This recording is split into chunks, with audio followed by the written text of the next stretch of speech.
All right, guys, let's go this way. I saw a Chrysler Pacifica with right here. This is a Pacifica. This came out in 2017. They all have the Generation 3 Pentastar engine in it. Okay, he do not have the valve train out. I was under the impression that he was about to disassemble the valve train. And y'all know me, I have yet to have to disassemble one. I wanted to see what he was doing, but from the look of it, he's not doing that either. Okay, so this is not a valve train ticking Pentastar 3.6. That's because this is generation 3, guys. I'm not gonna say there's no problem. It's just that I haven't seen one. Okay, so I'm really curious. Must be chasing some kind of fuel leak. I see the injector O-rings. They still got an O-ring right here, but these injector O-rings are off. Y'all see how you got that covered up? Smart guy. Okay, the injector O-rings are still in there. That's why. So, but I'm curious to know why he got the injector rail up. Maybe he's chasing a leak down or something. I don't know. I'll ask him tomorrow. But yeah, these engines are holding up well. I'm not sure why. As you can see, the purge valve has been relocated. It is now up here. Everybody know how a purge valve work. At a predetermined time, it will pull some of those vapors, fuel vapors, out of the canister and run back into the intake to burn at a predetermined time. So this obviously the hose that go into the intake. All right. Pretty unique how the whole Evap system work. Technology is something else, guys. They do not want fuel vapors escaping into the atmosphere. I don't know how many of you guys have replaced the new style PCV valve. It's in the same location as Gen 1 and Gen 2 Pentastar, but it has been totally redesigned, guys.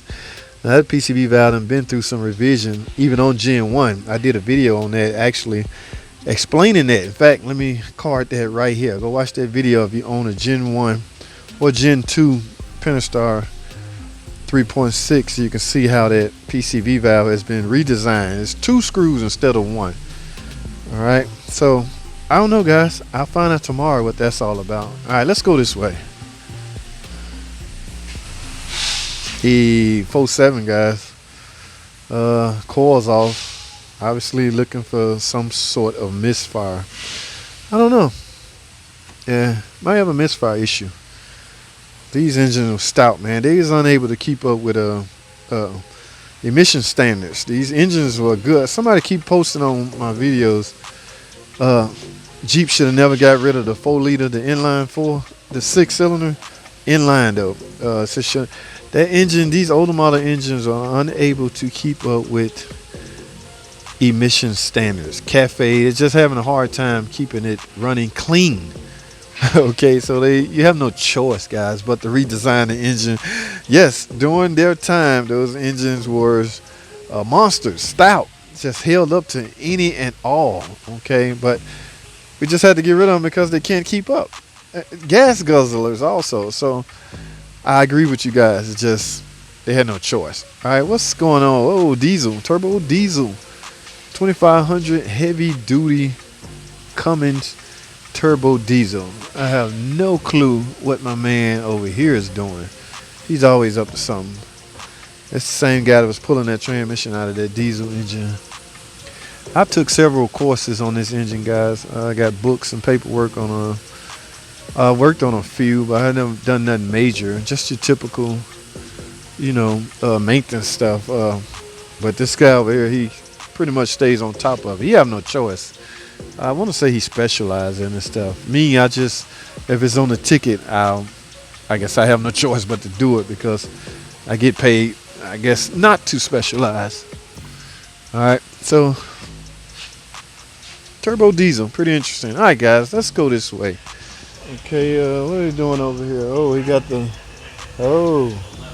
okay, it's a charcoal canister. Oh yeah. All right, guys, this obviously have a Evap leak. Okay, they're getting ready to. Now, like I say, this is what 2015, 2016 Chrysler 200. So the location of the canister, guys, keep in mind the eSIM is pretty much going to live somewhere near or even on the vapor canister. Okay, so if it's ever in question where the particular eSIM, that car you're working on, if there any question on where it's located at, I talk a lot about how to find out where parts live. You pretty much need to know exactly what the parts do. As far as vapor canister goes, it stores those fuel vapors inside the canister until they're ready to be used. Now, you know how the Evap system works. Of course, the purge valve will purge those canisters and route them back into the engine at a predetermined time to burn. All right, but this particular eSIM is right here in the vapor canister. We're under the right side of the car. Like I say, this is a Chrysler 200. All right, so that's where it lives, on a Chrysler 200. Fairly easy to replace, guys. I got countless videos on this, so I think that's what he's doing. Yeah. Oh, I don't see a new O-ring, guys. If you ever get one, please get that. They making them round now, but for the most part, all the older models, they use a square block O-ring. Always get a new O-ring, especially if you're chasing a leak.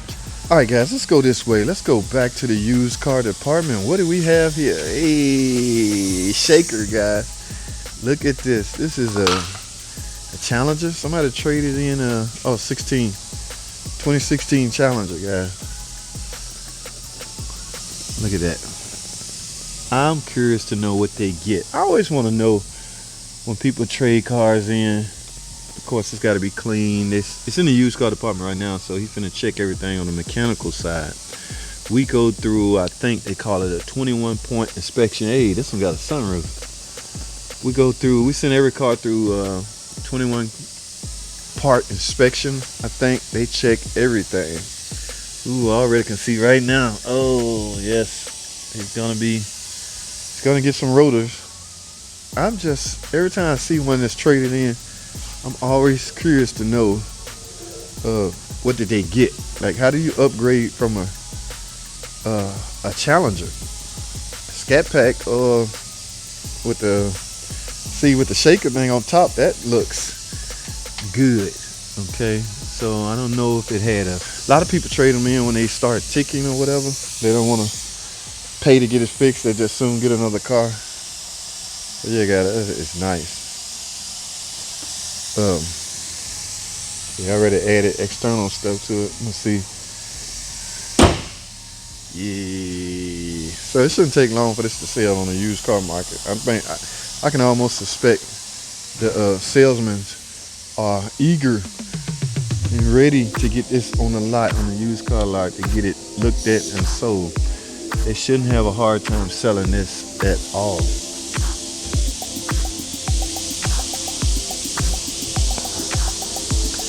2016 model.